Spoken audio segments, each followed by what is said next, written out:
Queen Khadija so ina Aisha speed yabude. Yakabuda nezuro. Iwewe, but how does it feel? Imagine international collab ya winayo Queen Khadija. Imagine. Pakaiva. But paroda wani kacheko mukambo wani zandi. Malo. Yes, Maloti. Masina akauri kuti aya paroda imwe songa na Queen Khadija imbotipoka wani. Unoziva kuti inini gudo ndinoita sei?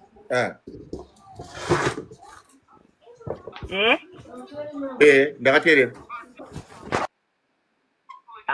I love music, ne? Yes, sir. Ndoteerera vanhu vanogona, not vanhu vari kurira. I've been a fan of Khadija for over a decade now. And she knows. Great. I know. Ana song ya Khadija ndisingaziye. Iwewe. Samwari, mubvunza aripo. She's been there, sure, because ndakatoona kuti akandifollowa kudhara ku account yangu yeFacebook handiri kukuziya Maloti. But chinhu chandokufarira about my streets. Exactly. Kudhara asati atomboimbana seshiri vese vaya. Ane imwe song yake inonzi Meda shalala shalala la la la la la chikwini ndini. Baby ari kushanda ziriyati. Inonzi Mad Chicks, so that's one of my favorites. Vura kuti agare bhero chairo chairo. Queen Khadija chibochi turungodohwani. Zvitadzike. Iro rinogore hatitadze kukupai. Handiti ka? Hapana, obvious. Imagine intro inenge chiti shalalalalalalalala. Yobanzi mkambo. Izwa kana intro. Wanzwa intro wega. Mazwana iri kunzi Dija team yakabaka kaka. Yobva yadzingiende yakabaka kaka. Sekwani mkambo. Wabambo. Big up again. Big up. Scott waita sei? Apana mnada kupindura comment section anzi Khadija vhura kamera ndikuzi Samani mupindura kuti enda ku YouTube unomuona. Onyede. Mwana ari seiko Maloti ndichasvika ndimboonawo mwana handindadi. Aiwa. Mwana aripo mwana ngende ari kukura chaizvo. Tuda kuti mwana yeye aite lawyer manje atanga kuonekwa nema artist chete mwana ndanodero atanga kuva mangoma. Isiti kuti mwana aite lawyer imabudu. Akatanga kuonekwa nema artist chete azvizoite. Tumozo mwana ane 5 years. Gudo waipa ikatinomupa blessing. Bigaba Sekwana. Vanhu vese vari pa Maloti magifts. Ndandura kuti ndikuzivise kuti Maloti anokutenda izvisingaite.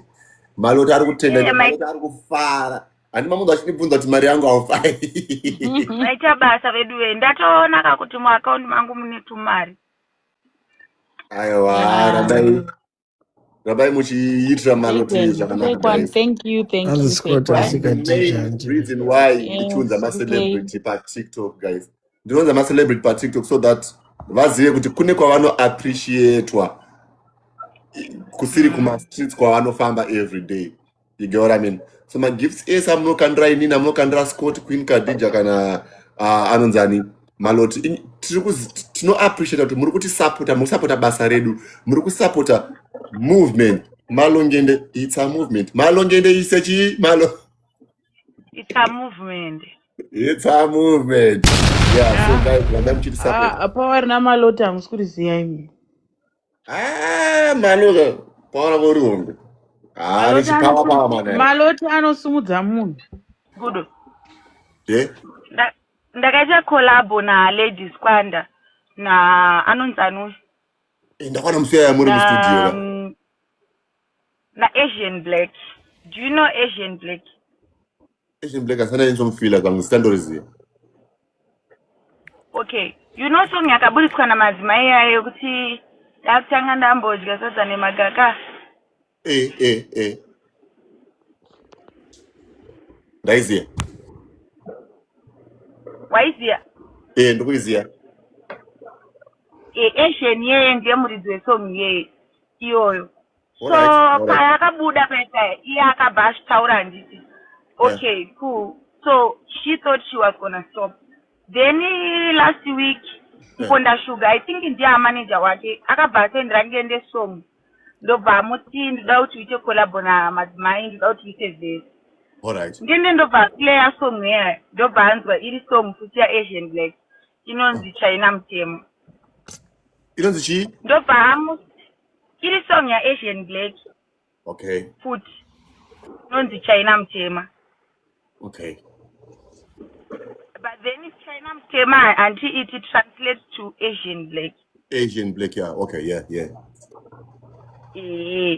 So then I called her, then I told her, kuti, madzimai ada kubudisa song yako inonzi China Mutema. Akasendera manager wake akasendera ulenge demo achiti vaite collab wese.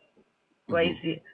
Then I called her kuti auye tiite collab tiimbe chese asati aiburitsa, because of course kana yange yakavhurwa pekuisa vhesi it means vanenge vakazotsvaga mumwe munhu wekuita sei wekuisa babo wekuisa. Saka song iyoyoyo inobuda this week. Changosara ividhiyo takaita mashoti emanheru kwasara emaskati. Alright. So I just wanted to let people know that they can go and check out your music. So ngipane wewe Lady Squander nani? Lady Squander takaimba song yedu chega. Okay. Ndo yakachinzi pinde ngende. Ndo yandakaimba naAsian Black. So I just want people to go and check out her music. She's very talented. Asian Black munhu ngirikini muskana? Muskana. Okay. Asi Asian Joshua? No, like she's got tiny eyes. Oh. Is she like No, I think to as such, but so like she's got tiny eyes like an Asian. Or Chinese eyes. No, that's racist.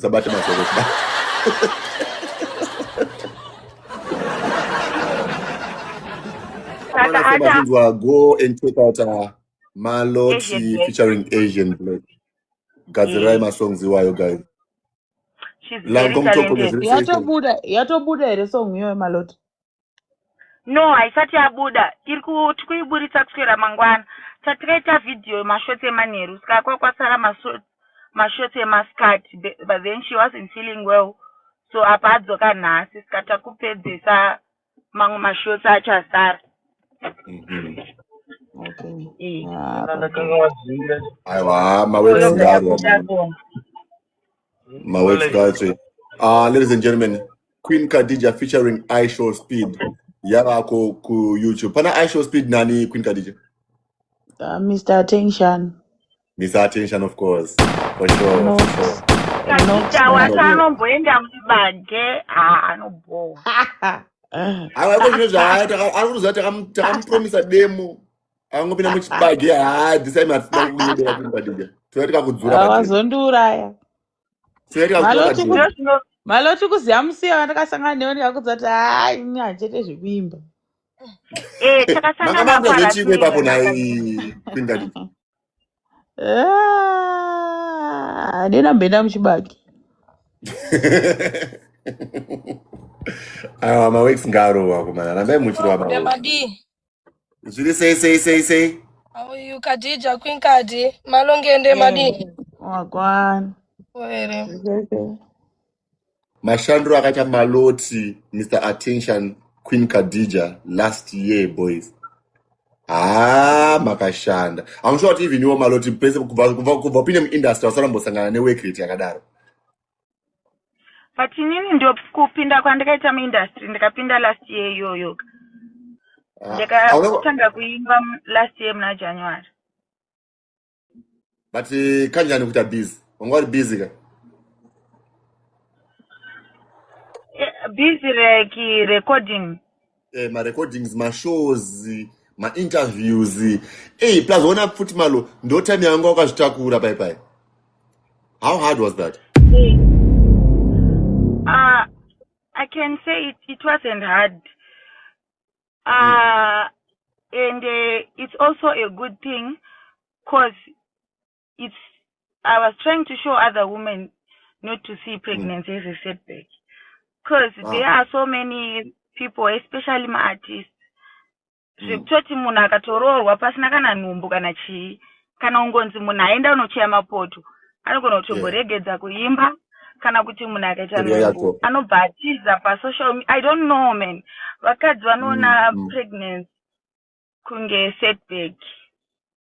You know, True. like I said, we are not trying to fit into the system. Once this is, we are challenging the system. There are so many things but it's just that instead of getting inspired, vanhu vanoshora, you know, but then I'm advocating for women to see that pregnancy is not a setback.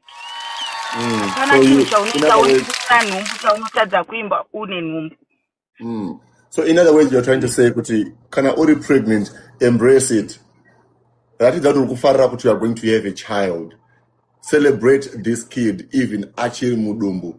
Usave gasa zvinokudusira mashure, gasa kubatire basa rako.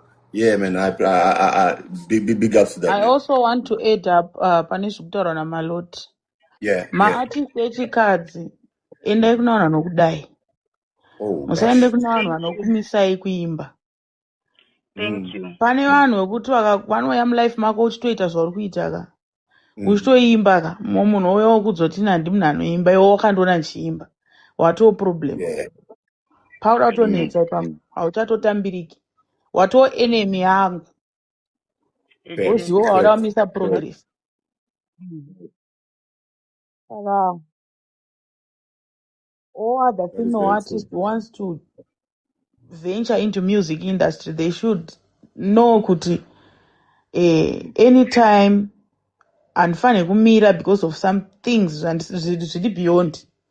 Handifane kuregedza kuimba just because ndasangana nemurume ndabhilivhiswa mulove. And Maloti ari kukudzira kuti nhumbu haisi feedback. Haisi mumaoko, haisi pamuromo. Pamwe mwana wacho anotofarirawo zvekuimba ari mudumbu. But exactly Khadija, ende mwari hapana paanombokupa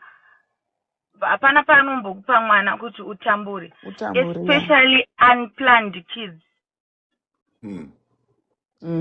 Never know, maybe ndo patori nebreakthrough yelife yako.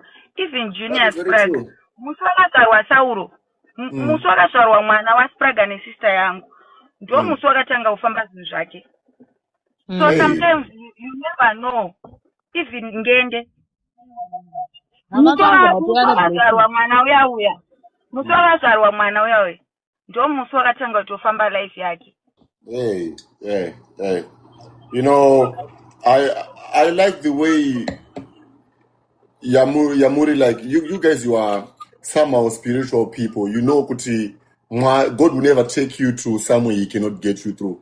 Ukana mwari atokupa situation ari kukutemba iwewe kuti unokwanisa kuikunda situation iyoyo, but ukaneta unenge kutodisappointa mwari. You get what I'm saying? So ukatarisa from zvekutaura naMaloti kuti zvonzi ulengende kuti zvinhu zvake zvichazotanga kunzi gingirika, kuchitanga kuti tanga kufamba kudai soka, pakapinda mwana ngende mudumbu zvinhu zvakabva zvachinja. Pakazvarwa mwana waJunior Sprague zvinhu zvakatanga kufamba. So there is no permanent condition on earth. Ndochinoona ndoda kuti ndikuudzei vanhu vaMwari. Ukana Mwari atokupa dambudziko ukana uri munhu anobhilivha kuti chese chinoitika mulife mangu ndiMwari, chingoziva kuti hapana chinhu chinoitika mulife mako chisiri kuda kuratidza ukuru hwaMwari. So try as much to fight every battle with faith. You get what I mean? Wataura mashoko makukuku Maloti. But chimbondudzawo isu sevarume tinoti kutaurirwa unyimwa sembare dzekumusana. Labor pain, Malo. Chimondudzo, tell me about your experience.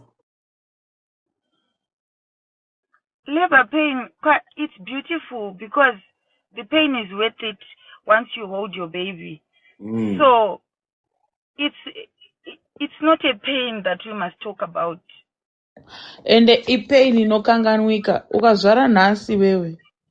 Hauchaziye pain iyoyo. Ndingogona ngokupa 1 month kuti uexplain kuti wainzwa sei. Iwewo mupfungwa dzako zvinogona story na picture. Saka zvinhu zvinokanganwika, that's why uchiona kuti vana vanozozvarwa vakawanda. Mwana anogona kuita vana 10 vana. Zvinokanganwika. Unokwanisa kungopindana nesituation musi wauri kuzviita. Zvopfuura. Musi wanobva kuleba ndomusi wanenge achitanga kutaura taura afachiti handizviite futi but after a few Nozona munhu ane vana 3 4 5 8 10. aiwa kutaura kwavakadzi wakapusa kuya zvafana nekuti murume dai achibva kuconstruction ozotanga kutaura kuti yowe basa rinorwadza iri. Zvakafanana nevanhu vaive vanopinda mugodhi kumaini kwakuya.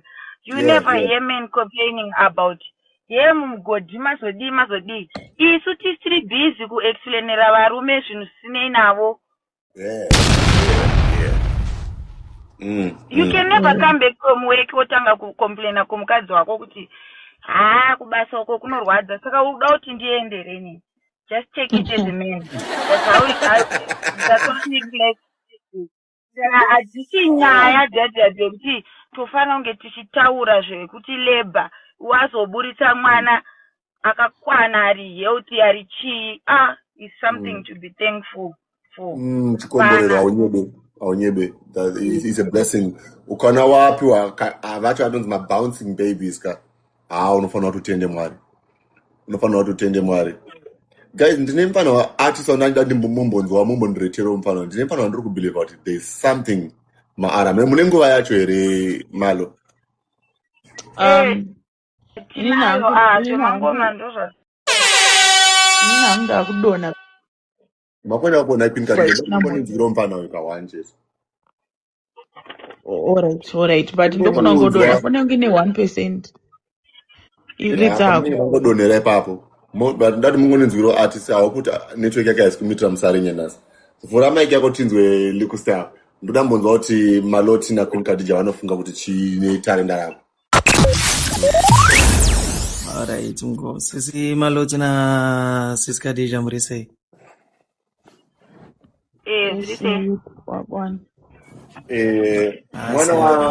Mwana wa Suleiman Chimbetu ndofunga mukungoona kufanana. Boys, mukutaura kuti mukoma Sulu vane rimwe artist. Yeah, family. Wangu ndasa face yake unongoona. Alright, likusel. Unonzani we? Rega tipe. Isiri stage name. Ndonzi pride.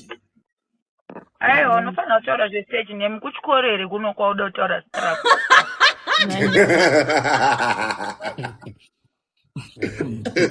Alright, mbano wangu. Ndonzi liku style. Oyo. Mkomba. Itazwe kuti anonzani. Queen Khadija na Maloti wambonzo wao talenda rako. Let's go. Alright, mkomba. Alright.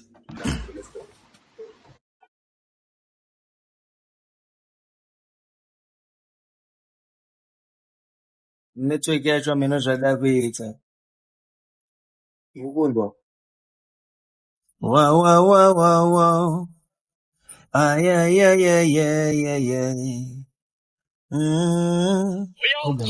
Panext pana blast vari kuchema vakadhumaniswa vanyura mudhara.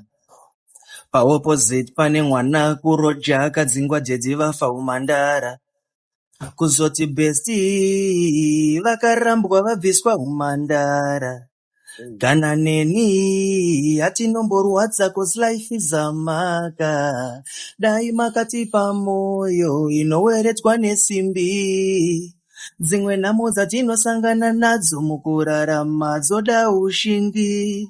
Mwari dai makatipa moyo inoweredzwa nesimbi.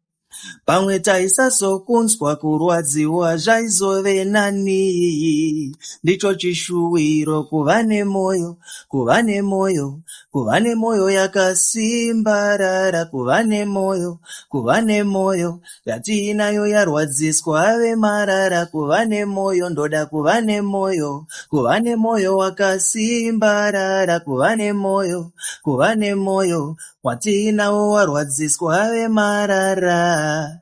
Enhliziyo yami izinhliziyo zethu, nkulunkulu ngicela usisize. Enhliziyo yami zinhliziyo zethu, nkulunkulu ngicela usisize. Zimwe moyo dzakabayiwa kudhara, zvakakonzereswa nemudlolo, kufirwa nemashoko waibaya sebara. Ko kuzoti besti vakarambwa vabviswa umandara. Kana neni atinomborwadza cause life is amaka. Mwari dai makatipa moyo inoweredzwa nesimbi. Dzimwe nhamo dzatinosangana nadzo mukurarama dzoda ushingi. Ishe dai makatipa moyo inoweredzwa nesimbi. Pamwe taisazokunzwa kurwadziwa zvaizove nani. Ndicho chishuwiro kuva nemoyo, kuva nemoyo, kuva nemoyo wakasimbarara, kuva nemoyo, kuva nemoyo yatiinayo yarwadziswa ave marara, kuva nemoyo ndoda kuva nemoyo, kuva nemoyo wakasimbarara, kuva nemoyo, kuva nemoyo. Musikanzwa mukoma. Some of them are jealousy, them a try to stop we, but Jah still guiding some blessings upon me. Me not take no chatties about minds them free. Me can't play with them, so me live me life freely. Me don't trust a man, some of them are not chill. Them jeopardize me dreams when me try to fulfill. Too many hypocrites, them think me can't see, but me just concentrating with me life. Yeah, see, them no like feel let me reach me destiny. Them wish fi kill me and put me in a the coffin, but me a dick them like cocaine. Them want fi, hey, kuva nemo. Network yangu mino zvenga sa mino kana zvazvibuda. Gunshot already. Anogona. Wachinzwika pano wangu. Network yakaita zvakaita zvabata ngatikunzwa. Big up yourself, baby boy. I love the transition that you did there. Uchipinda, you did all angles, the English, the Shona, the Zulu, the Ndebele, the Patwa. You did that. That's very I'm my language, yes. Comment section. Tuesday, what do you guys think? Yeah, much appreciated. Wakapenga. Ndira kutenda hapana munhu akanzi Miss T akaenda Manigan kuna Maloti. Malo, pane munhu akukandira gift akanzi Miss T. Woyo Miss T maita basa. Thank you so much guys. Kuna yese vari kuti 10 out of 10, vari kuti 7 out of 10. Makapenga guys, makapenga. Miss T wabata manyiri. Blessings. Ukona mazimba imata. Sorry. Munhu ari kuimba live gudo. Zvichibuda kudaro. Wotaura kuti uri kumupa 4 out of 10. Yeti zvapfana zvese zvezvirira muZimbabwe zvana bling 4, zvana holy 10. Ndiani wakamboona achiimba live chero akaenda kuinterview. Munhu akwanise kusiya kana aisa chero intro zvake. Ndo vanhu vanoda madofo asingagoni kuimba. Mukaona munhu anogona kuimba amuzvidi. Unoda vanhu vasingagoni, vanhu vari average.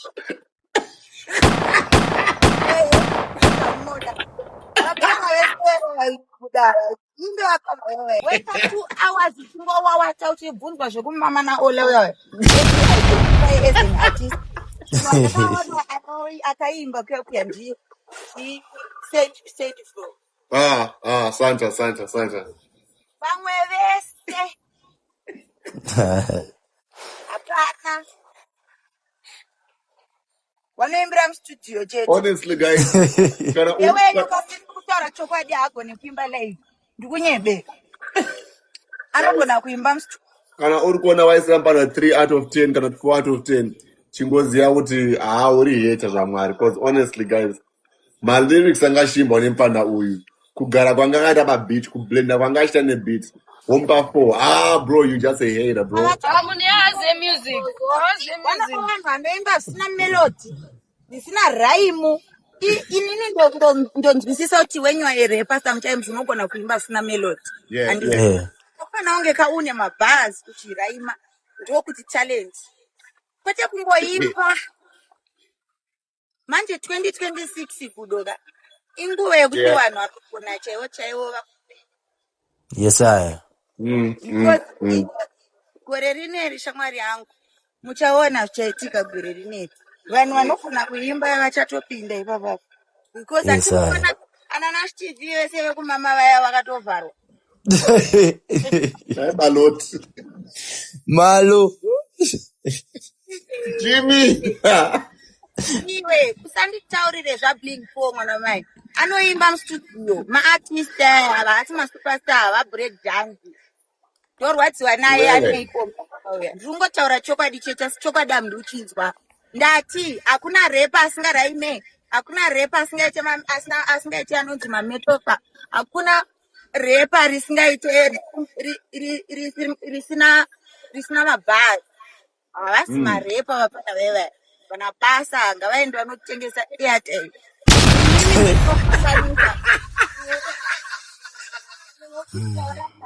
Kuimba mude munoda munhu asingagone kuimba ende inini ndakamboti tinogona kuimba. I'm a fan of before I'm an artist. That's why you kudo anditi pepe chakaenda ku HICT kwa Jabreza. Yes, you did. Why did my performance go viral? Because chinhu chekuti everyone knows that you are new in the industry and you are reaching higher levels. Because I was singing live. So whenever I have a show, they connect more with me. They check out their phones to check my videos. Go by a poster. Because in Kimba live, neta ndakuimba off key. Then Kimba live. Wanatami moyo wewe. Ini ndakakura tami moyo achungoimba. Ane more than 15 years are in industry. Anungoimba ne radio.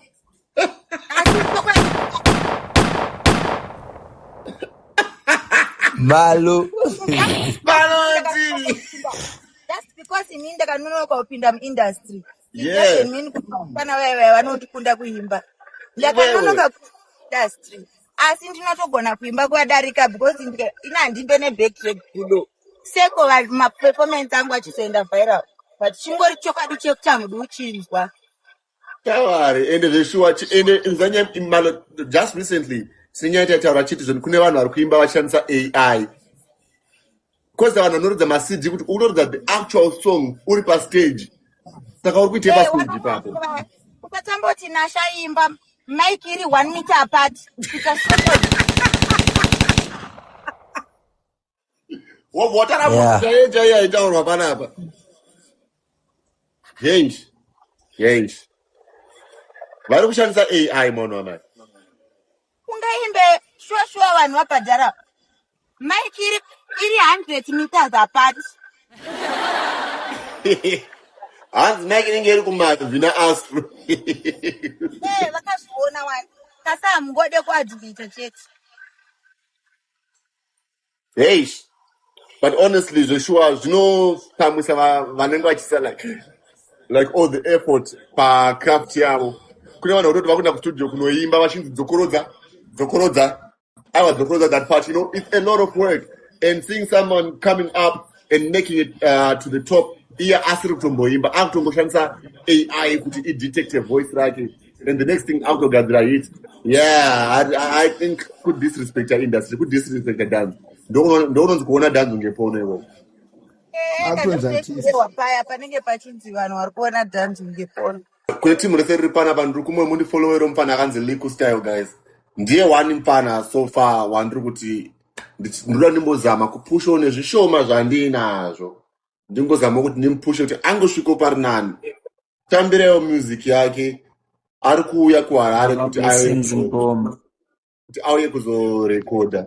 Ndichazama nepese pandinogona. zvikafamba mushe ndichambofonera anzani ulengende ndimukumbiro mari yerecording ingende ipinzwe mwana mustudio anangende vane influence mari nogara namama nyaudza nashi kupapari pano patiktok panapa achimba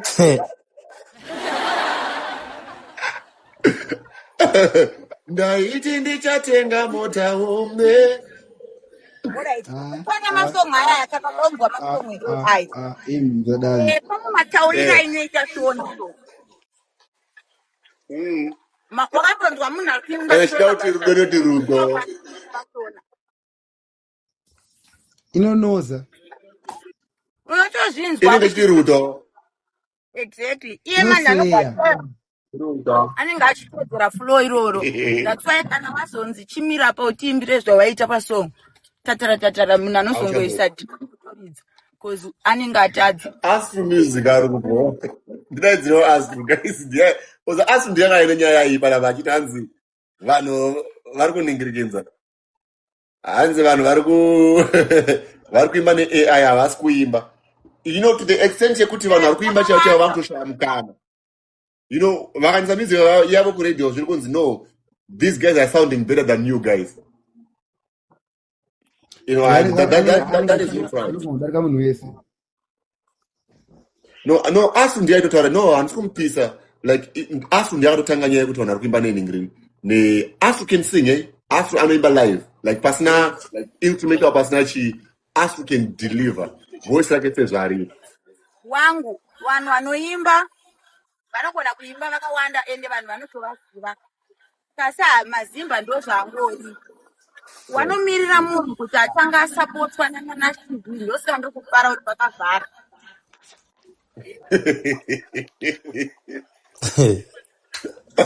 Aye. It's Maloti against the world. Maloti, the fearless Maloti, the undefeated Maloti in the house. Hans Gudo yeah? nyika pakapiwa uya rapta Yeah. pakapiwa anzani Comic elder. Comic elder. nishaka ndakafanededzwa akapika akarambidzwa kuitwa But zviri kwere? it was bad because iye akapinda mupinda zvafanira pakareba vatokanya vanhu areas ezvi akakutemba kuti handatorwa uptown wangomuka mangwana makuseni uchita chitsvaga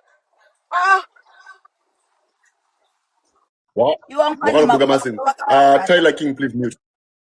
uchivarambidza kuimba nevanhu uchivarambidza kubatikira wakusongomuka one day wakakonovatsveta wakuti eke zvisibhonga Hanzi Gudo tati toda imwe song. Kana muchimupana uyo apinde imwe song guys. Musvitsei pa 1K anokupa imwe song. asi kuonekwa vanhu vakazongoita loss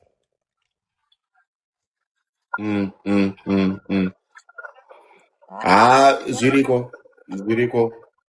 Mistakes anowanikwa mulife. But umwe munhu besides ngende family ndepo umwe mupana wari kuti mupana ari kushanda mali.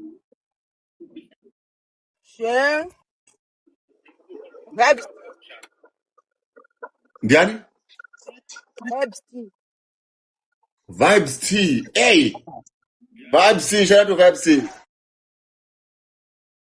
Do you know Maloti ndine post yako yandakaisa kunonzi kuFacebook ko. Munhu wese aingoti chandinoda Maloti ndechekuti haatye munhu ende haanyare kutaura zvaanenge achifunga panguva iyoyo. song yaFreeman yekuti akanga mazita ayo akaibira mupana yeye futi masongo ese ari kurira ndiye anomanyora Iwe mira, what is song yaFreeman? iri paalbum raFreeman ane song yake inonzi in replacement yako ndo mamboma Inasiri kuiziya. isong yaVibes iyo yakatotorwa Hey. anomerera kuti vakawanda mastrong. Hey guys, that should say Liku stay up at 1K. Should say Liku stay up at 1K. A big shout out to remember Simisa no I gift him a lot. Thank you guys, my tabas. Vanhu vese kana iwe vanenge vachitozvinzwa kunyara kutaura. Manje sisazvo na madhara pamberi pedu tinongotaura. Ingani chibazi. Ndaitomushaudha pepe wani. Vachakatoti bhuka ukap clash tikatopiwa mari pa tikatonobhura dance. Sure, I played a part because akuchawiniswe mota. Kwakupiwa vanhu mari. Yeah. Honestly, Ndotaura chokwadi chete. yeah, watching your game, Malo, and I respect that about you. Honestly, seeing that coming from a woman, we should push and respect. Mota dzakafa.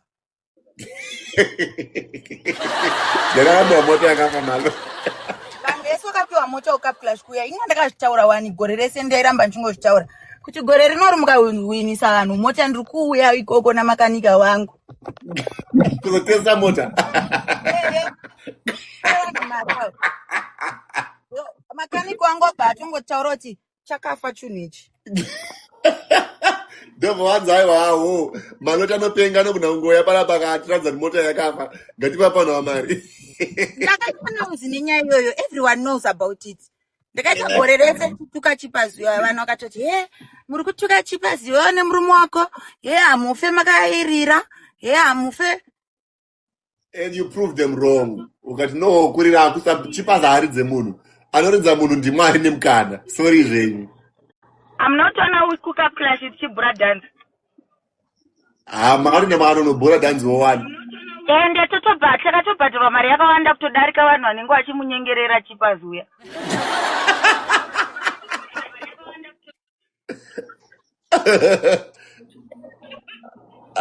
Yes. Malo, thank you for standing up for the truth. Kumirira chokwadi. Kusatya kwako kwayambutsa vanhu vakawanda, to be honest, kukudza chokwadi. Kune vanhu vatoyambuka simply because of akatouya mucomment section mangu nekambo kakaya kanonzi Blue Eyes kanenge kachimamisa vanhu kumashoko kandakakudza nezvako akatouya iye chipazi wakatanga kutozviexplaina kuti tinopa vanhu patogona napo ndikati wamudhara mukupa vanhu mota dzakafa zvotanga kunzi ndevedombo chino madofa anofanira kupiwa motikari yakafa madofa anotanga kutaura kuti BM inoda service muri madofa embi mota inoda service mota yakafa inini ndikatanga kuita mota ndiri mwana mudiki wanzwa ende inini ndinotobelieve kuti hakuna chinhu chinonzi service as long as ukangotenga mota iri ndenya unogona kutogara kana gore usati wamboidira chero mvura inyaya yekuti mota dziya dzanga dzakafa iyo yakapiwa mbida ndeya 2001 yakaenzana naye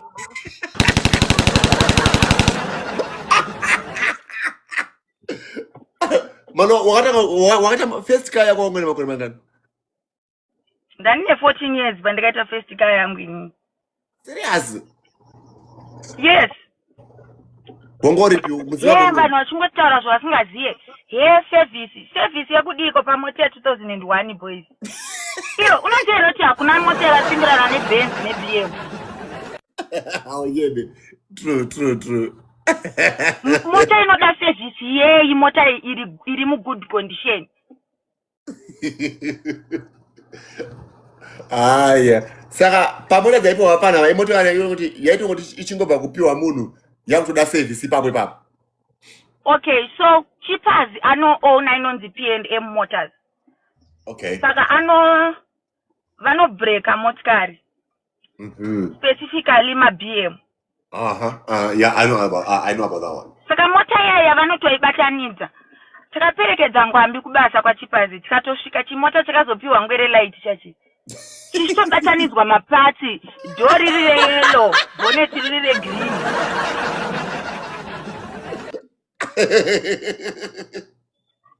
Pakaro hari spray yakasimberi paya mano. Kwateri spray kutobatanidza mota.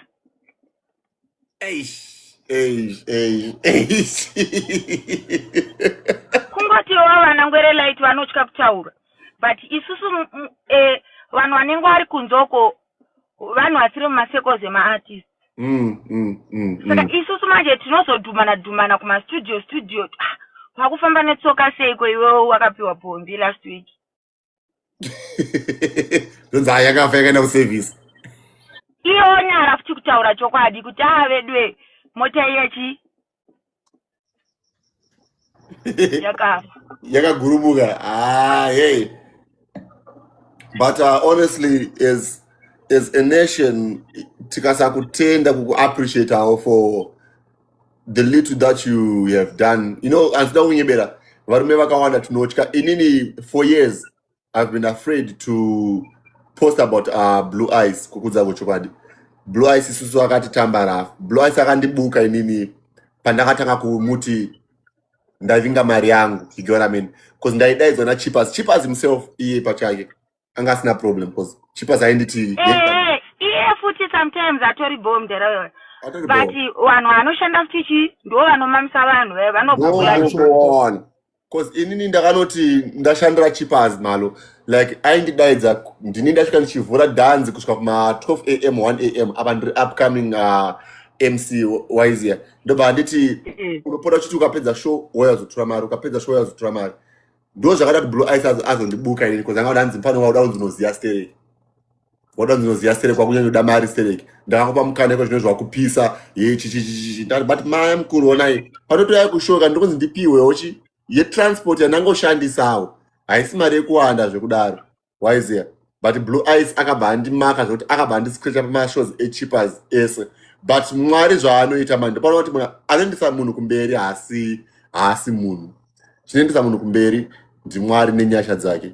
Ndopandakabva ndanopiwa deal reclub zone and ndopandakabva ndanoputika nemaskits. Ndopandakabva ndazouyo panapa paTikTok. So right now vanokuti handisina hangu basa navo, but to be very honest with everyone, Blue Eyes is an asshole, man. Enda hausiri wewega, anoita vanhu vakawanda rafu munhu iyeye. Blue Eyes ane utsinye ona because iye panonzi panopiwa mari naChippers kunzi iyi mari ozopa guduka anoityorera muhomwe. Waiziya. Mira ndikudze nyaya ndoda kutaura nditi. Pane mukadzi anonzi Maimiri uyawe. Maimiri Anga ane mwana kumusana. Yeah. Ndakaona video rake reCup Clash because isusu musi weCup Clash tatine mashow akawanda. Waiziya. Ndobva ndazotanga kuona mavidhiyo. Pandatoti kuna ngende kune sister yangu mukadzi uyu ndamufarira chichichichi. Ndo vakadzi vandofarira vasingamisike. Anogona kunge ashaya munhu wekutsira mwana but atongoona hapana ngende ndodhanzi nemwana ndezve. Ndobva Dr. Tagirei vapledza 25k kuCup Clash. Ivo ndobva vaonoti mari yakawanda bva vaishiyanisa kuvanhu. Mukadzi uya yamanje ndina DJ wedu anonzi Rasniga, meno kana uchiziya Rasniga. Yes. Exactly. So Rasniga ndiye anoproducer masong edu mazhinji, ndiye as well DJ wedu atofamba naye. Okay. Saka titori munzira kuenda kushow, Rasniga wakabva watoti Maimiri vandisendera 20 US. Waiziya. Ndobva vatosenda voice note. Zvandikutaura izvo zvinotaurwa naMaimiri vangazopinzwe pama1. Ndobva vatenda voice note. Rasniga tiri tese mumota. Zvikanzi saka foni yaRasniga yaitoplaya pabluetooth. Zvikanzi hanzvadzi yangu handina mari ndakusendera $20 paEco Cash. Inye ungotiwo ndakazosara ndisina mari. Ngwakati wakasara ne500 here. But pamberi pevanhu vakawiniswa 1000. Maimiri vakatowina. Handiti paipe paCup Clash iyo Chippers promotion yange yakaisa 5k. Yeah. Then Dr. Tagirei wabva waisa 25k mari bva yaita 30. Yeah, true. Then ava wabva wangoona kuti mari yakawanda sikatokwanisa kuwinisa from number 4 kusvika kunumber 1. Okay, yeah. Saka ana Maimiri ana Bobby vakapiwa ma1000 on camera. Saka kana vakakwanisa kutorera Maimiri toti 500 iyoyo vane 1000. Kokuzoti vana TNG vayana na Bad Boy vane ma7k vakatorerwa mari. Shit. Kwete naChippers. Naiva vana bhanzo ivava. Hey, I think panyaya dzemari paChippers afana kumira ari ega But urikona tichi inyaya yekuti vana Maimiri vanhu vanenge vachida kupinda muindustry kona ende Zim Danso ine kabelief kekuti mapromota ndiwo anoita kuti munhu apinde saka vanoramba vachingodzvinyirirwa. So imagine kana vakatora 1000 vakatora something kokuzoti munhu apiwa 7000. Shit. But now uzanjamutira but kungotiwo vanhu vanotya but kana vasingatye asingatye ngandiite diebu tiite noise mupiwe mari dzenyu but unotovaona vachitotenda mari yako yavashandira iwe it's very difficult kumira pamberi pevanhu veve. Kuna honorable Tagwireika honorable watoti vakatopa vanhu 7000 ipo paya havasi kumbozviziva kuti mari yakaitwa musoro nayo. Imagine kusanzwa tisi mukadzi yanga ane mwana kumusana she deserved that money. Kazi vakamutorera. Ai ndoda kutenda vanhu vese vari kukanda magifts guys, thank you so much. Ndimo kuti basa redu rienderere mberi but yeah I think you know what I'm going to post this clip ku Facebook. I think we have to actually spread the word because wana MC Banzo aya vana Fideo vanenge vachimirizika unge chimusuri ndo vanotorera vanhu mari dzavo ivo vanenge vatobhadharwa asi vanenge vari part of the gig ndo vari kudzura mari dzavo komana here. Zvazvia zvekuti zvakafana if you noticed something ne dhiri ufanira vanenge akaita dhiri nechimufana chachachi chinoti bhagamu chinoita noise kuti iwo ukawina unondipawo something mana waizia aunaunzwa pepe iwe boys chero kubhora chero kuworld cup chaiko hakuna draw vanhu vanotoendawo mapena munotamba bhora kusvika mamama hakuna chinhu chinonzi draw ende ukanyatsoona clip yaro unonyatsoonoti madislex akahwina zvechokwadi ivo ndiwo vakaisa mutemo wekuti vanhu vanowina nemavhoti evanhu asi musi iwayo afanira nanga kuda kuzviramba atotanga kutotaura kuti hanzi ayewe iwe idraw zvikanzi madflex usarwadziwe mari yakawanda iyi munokwana munosheyana apa mupana ashanda ashingirira anyatsowina zviri pachena vanhu vese vaitoti madflex but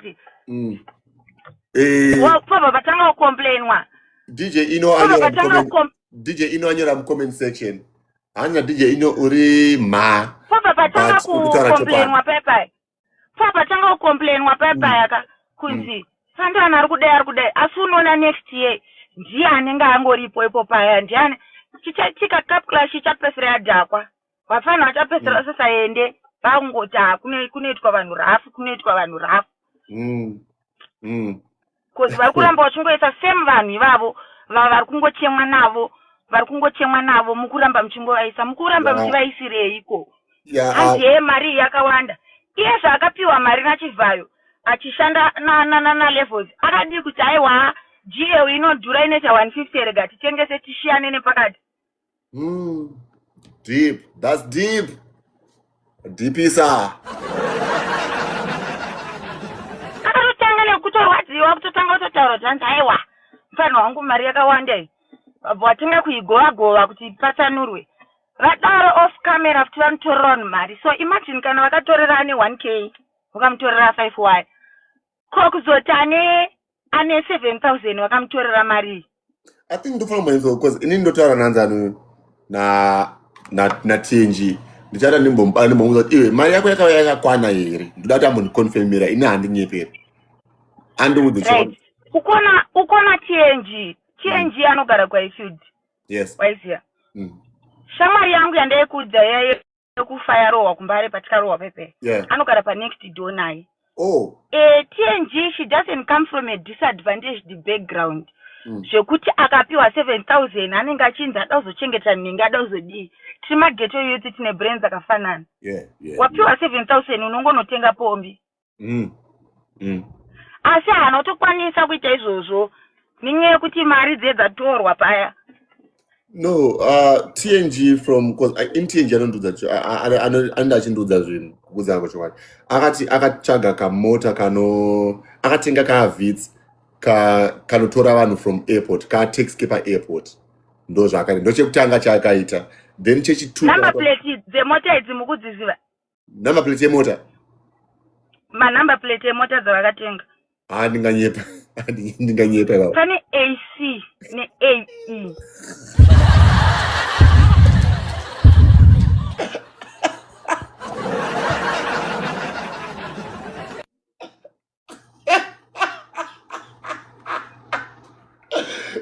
Munapiwa mari anetse kuona. Ulenge ndakapiwa 10,000 pa album launch yake na Tagray. Andidi. Atenga apiwa 10,000 yake. Akaita sei. Semunhu angachishanda. Akawedzera 7,000 akanotenga pombe yake Benz 17,000. Mukaseo. Kwete pa B-forward inombotora nguva. Because mari iripo. Munhu apiwa 10k yu. Abva wedzera 7,000 abva anotenga pombe yake Benz. Yandakatogarai. Toshikuradza kuti munhu apiwa mari. Vanofanira kunge vachitoonekera.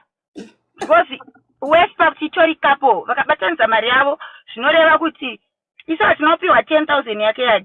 Tikapiwa 10,000 tiri 2. Kunzwa. Iye nemusikana wake tikabatanidza mari yavo itori 11,000. But isusu tiste chingoziva kuti vakapiwa 11,000. Ndopese panenge pakunzi yai magetoits afunge anenge achidya mari imuchinyepero kuti munhu aenda ne11,000 yakakwana.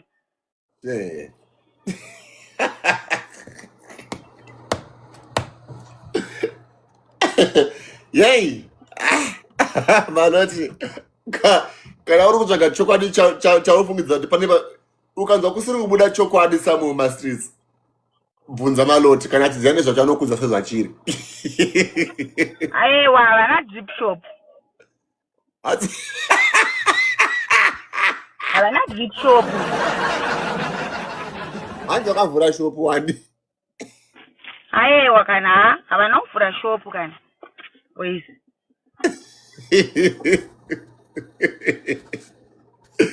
Oh God, ladies and gentlemen, we are the home of entertainment, the best place to be. Welcome to the G Spot. Make sure my follower handsome good for more of zvakadai. Vane ma gifts enyu, sununguka kana ma gifts enyu pana Maloti, sununguka kana ma gifts enyu pana favorite wenyu amuri kuona ari pana. Big shout out to Money Girl. Thank you for the support. Thank you Magaso. Thank you Tyler King. Liko Sewa Mayut. Far we go. Shikiro Guru Remangoma. Anashikiro Guru wakawina dance kawa shop. Imimi inga ndikunyatsotaura kuti isusu imimi memuri vanhu vanenge vachionera mangoma from afar. Isusu tiri muraundi remangoma. Yeah man. Saka mushandise naro. Amana hanzi vanhu havasi kupiwa mari dzakakwana ko. Hanzi kuri kunzi mari yavo yachaizvo. Unoziva pekuisa mari. Unoziva zvekushandisa mari. But I don't think it's bad mind chakawandisa ku Cup Clash. I think it's everywhere in the music industry, even the producers. Music industry, it's got a lot of bad mind mukati. Vanhu bad mind and people are really in music. The way it's gone so serious, especially in Zimbabwe, and greediness has gotten so bad. So I don't think it's only ku Cup Clash, it's everywhere. Kune mama producer yokuti anotokuvhara nema beats. Yo ningwa mpabari. That's uchaona kuti tinozo inini nesister yangu tinogara chimamiswa. Inini ngende nesister yangu tinogara chimamiswa nenyaya yekuti we fight back. Totoona kuti sometimes tototi zvitori nanonzi kumamiswa pane kuitiswa zvekupenga. As long as I'm standing for myself, it's okay. Mune pamakamborova here malo, like mbopinzwa mutrouble for speaking the truth. Togara tichitomamiswa isu chimamisirwa chokwadi. Sadaro here. Tingazowe every day chiti tamamiswa here. Kutorowa chaiko? Musokwa japreza tikatomamiswa futi kuchitungwiza. Lakira ndakangoita ndere kuti tanga takawanda. Sadaro malo. Mairo iroi. Just because you stand up for yourself, you come across as munhu anoderera.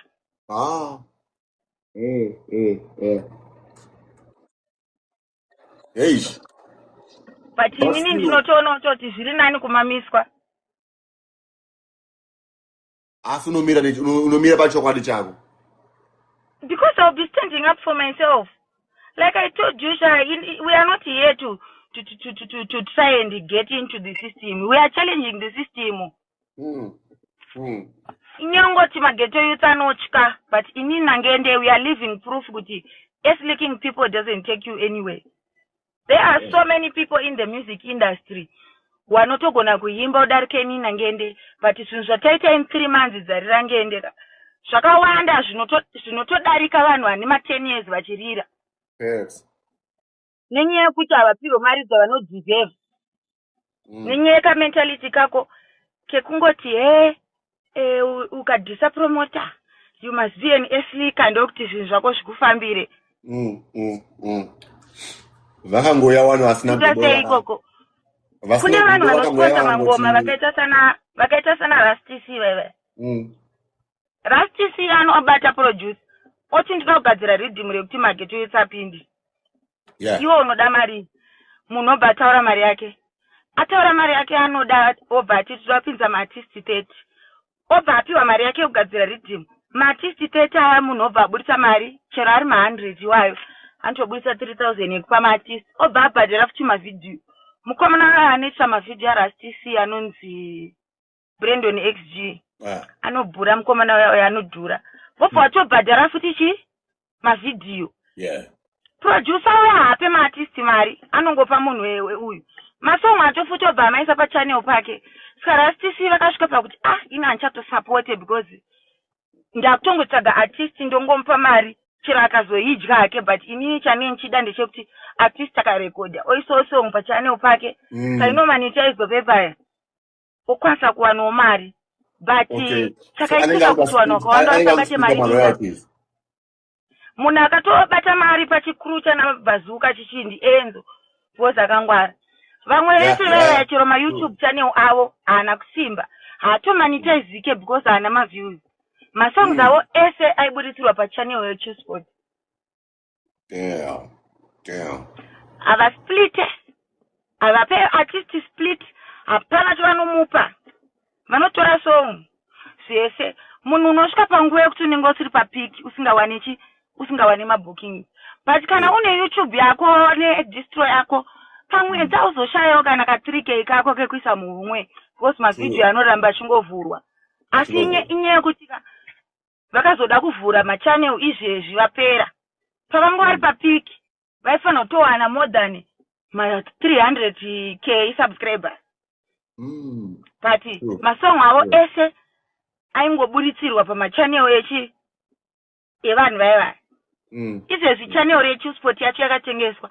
Chero masongo acho pamhepo chaipo hachatowanikwe. Yakatengeserwani?